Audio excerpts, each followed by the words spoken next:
Aye, masih di Mata 4. Oke, assalamualaikum warahmatullahi wabarakatuh. Kita masih bisa memberikan informasi dan edukasi. Nah, kita kali ini untuk di Kota Bekasi. Ini yang menarik, banyak ya hal-hal yang perlu dibahas. Kita sekarang bersama dengan politisi yang termasuk senior, bisa dibilang gitu. Dulu pernah menjabat sebagai Ketua Komisi 1 DPRD Kota Bekasi, Bang Arianto Hendrata. Sehat Bang ya? Alhamdulillah. Mantap. Bang politisi itu, ini termasuk politisi yang auranya tuh direktur ya. Wah, bisa aja. Karena nggak ada muka-muka apa politisi nih. Muka pejabat. Muka pejabat. Rapi gitu, nggak kayak gue gitu. Oke, Bang Arianto, dalam tahun 2024 nih, 2024 nih kan sudah masuk bulan Juli ya, awal Juli ini. Kebetulan nih kan PJ Wali Kota atau pejabat sementara Wali Kota Bekasi itu kan Raden Gadi Muhammad. Ya. Itu kan dari Kemendagri ditunjuk untuk menjabat sementara di Kota Bekasi. Dalam kinerjanya 10 bulan terakhir ini nih, selama ini. Nah, kita kan perlu menyoroti juga nih. Iya. Nah, ini kira-kira apa aja nih Bang yang perlu kita bahas di Kota Bekasi ini? 10 bulan PJ Wali Kota Bekasi menjabat, Bang. Iya. Ya memang kalau kita lihat dari kinerja PJ Wali Kota ya, yang ditugaskan oleh Menteri Dalam Negeri di Kota Bekasi ini, banyak sekali ya aspek yang harus dikupas atau dibahas. Dari mulai kebijakan sebagai kepala daerah, kemudian juga dampak-dampaknya pada masyarakat. Dan ini sudah banyaklah yang menyoroti. Ya. Mungkin saya coba menimbulkan sedikit beberapa poin-poin yang sempat mencuat di media. Di antaranya ada kebijakan membolehkan pembukaan tempat hiburan malam pada saat bulan Ramadan yang lalu. Viral tuh ya. Ya, akhirnya para ulama ya, habaib yang ada di Kota Bekasi ini akhirnya protes dan akhirnya direvisi kan begitu. Artinya ini sempat menjadi satu perbincangan yang hangat. Ya. Dan itu protesnya direvisinya nggak lama ya. Ya, masalah ya. Betul. Langsung berubah ya. Ya, artinya satu kebijakan memang harusnya dilakukan proses proses pendalaman terlebih dahulu sebelum diambil oleh seorang pemimpin di Kota Bekasi. Kemudian juga adanya demo-demo dari mahasiswa ya, itu juga menunjukkan bahwa memang ada situasi yang memang tidak baik-baik saja. Ada kegaduhan yang dianggap oleh mahasiswa di Bekasi tentang kinerja daripada Pak PJ Wali Kota. Mungkin antara PJ Wali Kota dengan DPRD-nya dianggap tidak harmonis, atau bisa jadi antara PJ Wali Kota dengan stakeholder yang ada di Kota Bekasi juga dianggap kurang harmonis, sehingga ini menjadi bahan-bahan kritikan dari elemen masyarakat atau termasuk mahasiswa. Kemudian ada lagi persoalan belum dibayarnya honor pekerja harian lepas atau PHL yang ada di Kali Asem. 250 PHL ya. Banyak sekali tuh. Itu manusia semua. Ya kan, artinya mereka punya anak, istri ya kan, yang memang harus mereka nafkahi. Nah, dengan mengandalkan honor dari PHL itu, akhirnya mereka sampai saya dengar ada yang mau bunuh diri kan. Ya. Nah, itu satu tragedi menurut saya yang semestinya ya itu dilakukan langkah-langkah preventif, ataupun kalau sudah terjadi ya harusnya ada tindakan cepat untuk mencari solusi. Ini sepertinya memang agak dibiarkan gitu ya, entah karena proses pengambil kebijakannya yang terlalu birokratis gitu ya, karena memang kan beliau ini memang orang backgroundnya ini kan birokrat ya dari Kementerian Dalam Negeri, dan beliau memang orang hukum. Tentu mungkin sangat fatsun terhadap beberapa regulasi-regulasi yang ada. Namun sebagai seorang kepala daerah mestinya juga bisa melahirkan satu diskresi yang berpihak kepada masyarakat. Gitu ya. Misalnya kasus PHL ini, segera harus dicarikan solusinya. Jangan sampai terbengkalai, ini sudah hampir 6 bulan ya, belum dibayarkan. Itu satu catatan tersendiri. 6 bulan belum dibayar. Betul. Itu makan apa mereka gitu ya? Gitu ya. Itu masalahnya. Dan masalah-masalah lain lah. Ya kalau kita lihat secara umum, belum lagi ada juga tentang rotasi mutasi ya yang dilakukan menjelang pilkada. Menjelang ya kan? pilkada. Ya, itu Ini jadi juga sorotan juga ramai itu. Betul. Artinya diduga ada syarat muatan politis gitu kan, atau kepentingan yang memang dilakukan oleh pihak PJ Wali Kota. Nah, ini semua dinamika yang terjadi dalam proses pada saat beliau ini menjabat di Kota Bekasi. Ya inilah Kota Bekasi, kota yang Bang Rianto, heterogen. pada tahun 2018 atau tahun berapa tuh yang lawan Ahok ya? Oh ya, Nah itu kan abang sempet tuh viral juga tuh. Abang sampai-sampai dicap anggota DPRD jangan sombong gitu kan. Iya, Nah itu kan iya, sempet iya, itu viral tuh, rame itu mengenai rute dan waktu ya. ya termasuk angkutan sampah Itu gimana tuh? dan pengelolaan sampahnya. Sorotan abang tentang itu gimana di tahun 2024 ini? Ya, ini ada kaitannya sama dengan PHL tadi ya, karena memang yang menjadi sorotan saya itu atau menjadi catatan saya bahwa dulu kita sebagai anggota DPRD itu kan memperjuangkan ya nasib warga Bantar Gebang dan sekitarnya. Sebenarnya bukan hanya Bantar Gebang tapi Kota Bekasi secara umum. Ya. Karena Kota Bekasi ini tidak pernah bermimpi ya warganya daerah itu menjadi tempat buangan sampah Ya, tempat pembuangan sampah dari DKI kan gitu. Ya. Dan itu kan luasnya ratusan hektar. Betul. Ya. Nah, maka itulah kami sebagai wakil rakyat waktu itu menyuarakan agar DKI itu memperhatikan pertama dampak lingkungannya buat warga kita, kemudian juga akses-akses kendaraan tersampahnya yang melewati jalan-jalan wilayah kita. Waktu itu karena sangat banyak yang dilanggar poin-poinnya, dari mulai jalan pintu masuk DKI ke Bekasi semua dilalui. Maka itu kita atur, kita buat regulasinya supaya pihak DKI juga tidak sembarangan masuk ke wilayah Kota Bekasi, termasuk standarisasi angkutan sampahnya supaya tidak mengalirkan air licit yang bau itu ya ke wilayah Kota Bekasi. Kan itu bukan cuma di Bantar Gebang, dari mulai daerah saya ini Keranji itu dilewatin, terus Jati Asih, Kalimalang semua dilewatin. Itu karena armadanya yang tidak standar, tidak gitu. standar. Harusnya kan dia tertutup, ya kan, tidak mengalirkan air licit ke jalanan. Gitu. Harusnya juga memiliki jam waktu, ya. Misalnya di mana waktu-waktu sudah tidak terlalu macet di wilayah Kota Bekasi, itu bisa dilalui. Nah, dari situlah kita menyuarakan sampai kita stop waktu itu truk sampahnya. Akhirnya sampai saya mau dilaporkan sama Gubernur Ahok waktu itu ya DKI.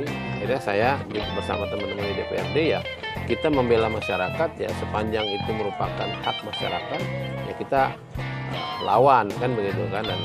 Dan alhamdulillah dari hasil perseturuan itu pihak DKI pun akhirnya menyadari kesalahannya dan akhirnya melakukan satu proses adendum waktu itu untuk memenuhi apa yang menjadi keinginan warga Kota Bekasi.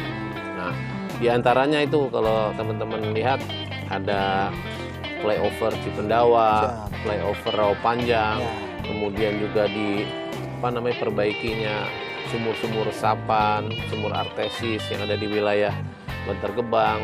Itu pasca Iya. protes keras itu ya. Kemudian dilebarkannya jalan-jalan akses dari DKI menuju Bantar Gebang ya. Itu semua merupakan bagian dari hasil perjuangan kita waktu itu.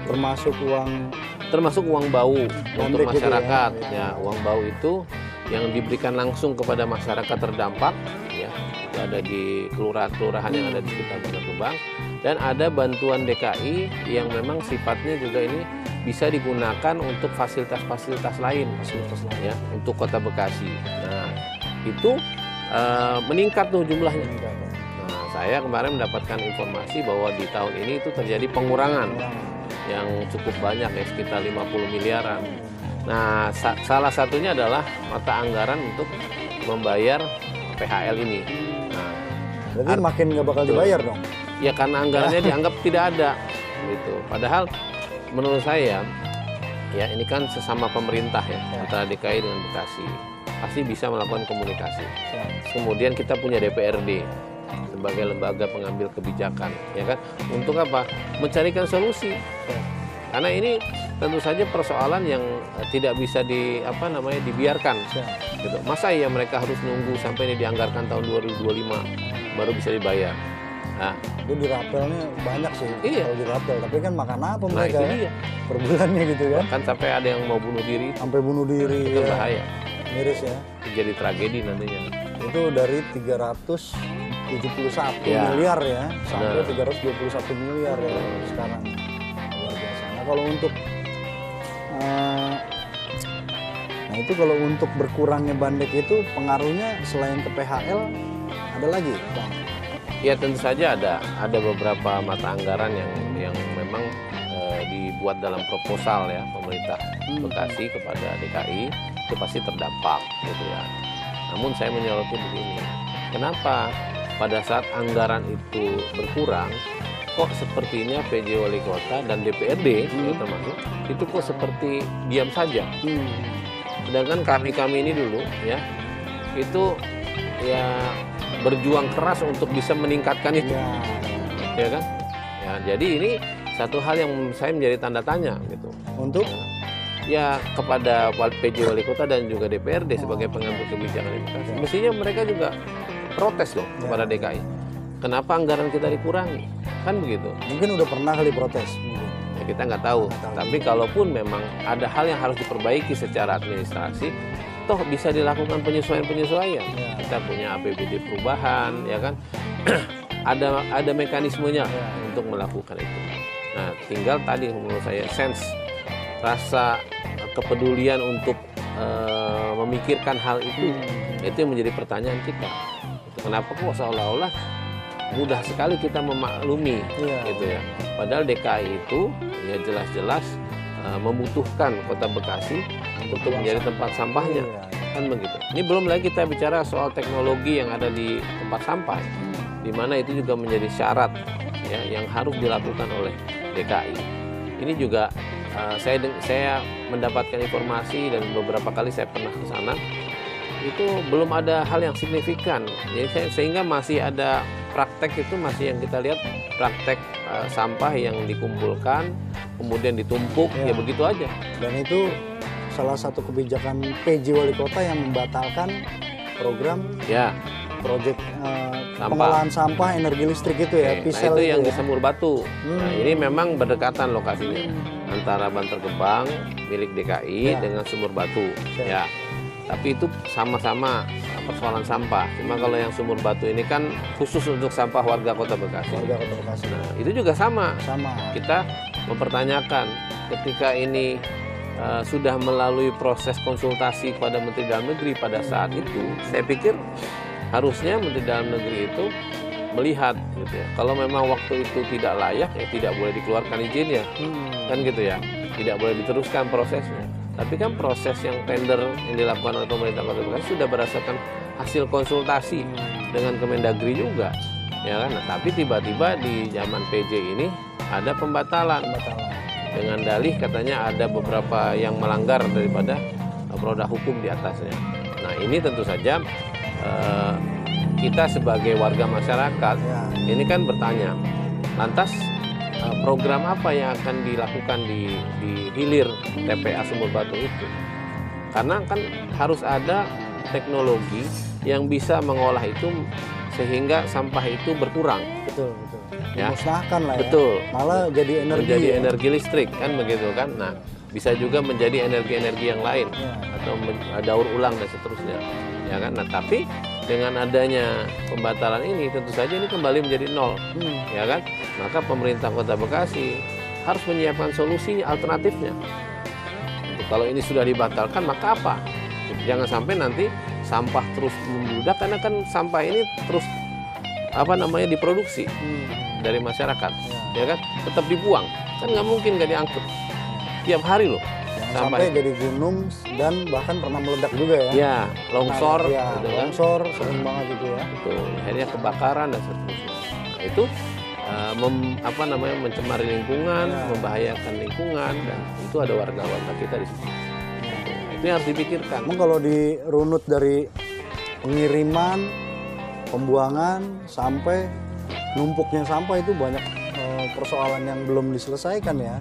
Dari pengiriman buang air lindi tadi ya, air itu sampai ke pembuangannya, ini sampah mau sampai berapa kilo tingginya gitu kan. Jadi memang ada 2 TPA. TPA Bantar Gebang itu milik DKI. Angkutannya juga angkutan DKI. Ya. Ini ada permasalahan tersendiri. Tadi yang saya bilang dari mulai angkutannya, rutenya, kemudian juga pengelolaannya di hilir itu juga masih banyak masalah. Dan kita punya PR sendiri yaitu di TPA Sumur Batu. Ini milik Kota Bekasi dan kendaraan juga milik Kota Bekasi. Ya, itu juga ada persoalan dari mulai angkutan, kemudian juga jam angkut dan kemudian penyalurannya sampai pengelolaannya itu juga masih banyak masalah. Sebenarnya pendekatan hilir ya yang dilakukan oleh pemerintah Kota Bekasi sebelum Pak PJ ini sebenarnya sudah benar, adalah melakukan proses tender untuk bisa mendatangkan investor yang bisa mengelola sampah di hilir ini. Nah, persoalannya ini melalui prosedur seperti apa itu harusnya dilakukan oleh Kementerian Dalam Negeri secara ketat gitu ya, diasistensi secara ketat sehingga kalau ini sudah dibolehkan maka sudah melalui prosedur-prosedur itu. Nah, ini kan jadi pertanyaan, udah keluar pemenangnya kok tiba-tiba ada pembatalan kan gitu. Nah, kita nggak mempermasalahkan ini dibatalkan, tapi apa solusi berikutnya gitu loh. Karena itu sebenarnya sudah jadi solusi kalau itu berjalan secara maksimal. Walaupun saya juga punya catatan kritis lah terhadap pengelolaan itu, ya pemenangnya, gitu ya. Tapi saya nggak mau masuk ke situ. Saya pikir saya tidak terlibat konflik interest terhadap siapa pemenangnya, bukan. Tetapi bagaimana kita sebagai pemerintah memikirkan masa depan pengelolaan sampah yang ada di Kota Bekasi yang tiap hari itu kurang lebih 1.200 sampai 1.500 ton per hari. Itu untuk Kota Bekasi aja, gitu. Harus ditampung di TPA, gitu loh. Nah, itu kalau nggak ada tanah yang untuk melebarkan atau untuk di perluasan, maka paling ya ditumpuk. Nah, kalau ditumpuk resikonya banyak, bisa longsor, gitu kan, pencemaran dan seterusnya. Padahal itu termasuk salah satu PAD Kota Bekasi yang bakal ke depannya bagus ya. Jadi kita bisa beli sampah justru ya, karena energi listriknya butuh terus ya. Yang di TPA habis misalnya nih, kebayang aja nih, Bantar Gebang TPA udah nggak ada sampah nih rata. Justru kita butuh sampah, kita bisa beli dari orang lain kan.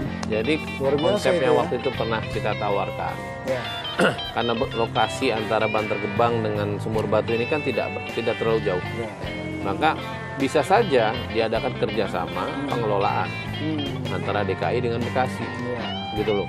Karena toh nanti konsepnya sampah itu bisa didaur ulang. Justru malah kita itu membutuhkan sampah, kan begitu. Sehingga nanti dari hulu sampah yang datang berapapun itu sangat dibutuhkan kalau teknologi sudah berjalan. Gitu loh. Nah, ini persoalan teknologi belum ada yang proven, belum ada yang terbukti, belum ada yang maksimal bisa kita lihat mengurangi sampah. Gitu. Termasuk di DKI dan kita susah juga bilang berjalan nggak nih programnya. Orang programnya aja dibatalin gitu kan. Apalagi sekarang dibatalin. Memang rumit kalau bahas sampah di Bantar Gebang tuh nggak ada habisnya memang. Persoalannya ada aja. Nih kalau menurut abang sendiri, tantangan ke depan atau gagasannya itu lebih ke apa untuk Kota Bekasi, Bang? Ya, memang sampah menjadi salah satu persoalan perkotaan. Kota urban seperti Kota Bekasi, Jakarta, Depok, Tangerang, dan kota-kota lain yang serupa, Surabaya, Palembang. Ini merupakan salah satu problematika yang akut. Nah, sehingga itu harusnya menjadi salah satu PR yang menjadi prioritas bagi sebuah kota. Karena lagi-lagi sampah ini tidak bisa dijadikan dibiarkan begitu saja. Karena dia akan numpuk, gitu ya. Karena produksi sampahnya setiap hari berlangsung, ya kan. Sedangkan penyelesaiannya tidak ada, nah itu bahaya. Bisa menumpuk, bisa menjadi bencana lingkungan. Kan? Nah, terus kemudian kalau kita lihat undang-undangnya, maka undang-undangnya sudah tegas bahwa sampah itu harus dikelola. harus didaur ulang. Ada 3R misalnya begitu kan. Dikurangi mulai dari hulunya, kemudian ada juga proses penyelesaian di hilirnya. Walaupun saya secara pribadi kalau dipilih mana yang efektif, memang harusnya tanggung jawab pemerintah adalah mengintervensi pengelolaan di hilir, di TPA. Di hilirnya. Karena pemerintah memiliki power untuk bisa melakukan itu. Betul. Jadi kita tidak bisa lagi beralibi bahwa itu masyarakat kita yang salah, masyarakat kita yang tidak bisa memilah sampah, tidak bisa mendaur ulang sampah loh. Masyarakat itu udah sibuk kerja, masa ngurusin sampah juga? Sibuk kerja, pergi pagi, pulang malam. Kapan dia ngurus sampahnya? Iya. Udah gitu dia udah dipungut pajak. Sehingga masyarakat kita di kota urban ini seperti Bekasi harusnya dia menyerahkan persoalan itu kepada pemerintah. Gitu loh. Walaupun tetap kita bukan berarti saya tidak apresiasi terhadap gerakan-gerakan lingkungan ya, masyarakat yang sudah berinisiatif secara positif untuk melakukan pengolahan sampah di hulu. Ya, ada bank sampah, ada composting dan seterusnya. Itu kan banyak. Nah, itu tetap harus diapresiasi, bahkan disupport oleh pemerintah. Karena itu bagian dari pemilahan, bagian dari proses daur ulang yang sudah dilakukan sejak dari hulu. Tapi kan ada sampah-sampah yang tidak bisa diolah di sana, yang hanya bisa dilakukan pengolahannya oleh teknologi, ya kan, yang skala besar. Nah, itu harusnya adalah peran pemerintah. Nah, makanya ke depan ya ini, apalagi kan ini udah menjelang tahun politik, pilkada, maka harus ada upaya dan gagasan-gagasan yang bisa menjadikan persoalan sampah ini jadi clear gitu. Sehingga ke depan siapapun pemimpinnya itu bisa menyelesaikan permasalahan sampah ini. Itu salah satu. Di antara yang selain sampah, masalah perkotaan, ya kemacetan, kemudian masalah infrastruktur, ya daya dukung infrastruktur ini penting karena padat penduduk, ya kan. Nah, Kota Bekasi ini sudah menjadi kota yang terpadat nomor 2 ya, kalau tidak salah kemarin saya lihat di salah satu rilis di media yang muncul, yang merupakan kota metropolitan, heterogen, ya kan, sehingga masyarakatnya itu tentu beragam, ya kan, tidak homogen sebagaimana mungkin kalau kita ke daerah Jawa, daerah Sumatera masih homogen gitu ya. Di sini semua suku ada. Di sini ya, semua agama ada. Nah, miniaturnya Indonesia nih, gitu kan. Nah, di sini tentu pelaksanaan dan juga treatmentnya ini tentu sangat kompleks tantangannya. Gitu. Nah, maka di sini diperlukan adanya intervensi pemerintah yang kuat, ya, dan siapapun pemimpinnya ke depan tuh harus memiliki visi ke arah situ. Terima kasih Bang Haryanto. Kopinya diminum dulu Bang. Kopi Sindang. Oke, terima kasih Mata 4. Kali ini kita informasikan tentang sampah Bantar Gebang dan kebijakan PJ Wali Kota di 10 bulan menjabat di Kota Bekasi. Terima kasih, mudah-mudahan informasi ini bermanfaat. Jangan lupa subscribe, like, share ke teman kamu. Terima kasih Bang. Siap. Aye.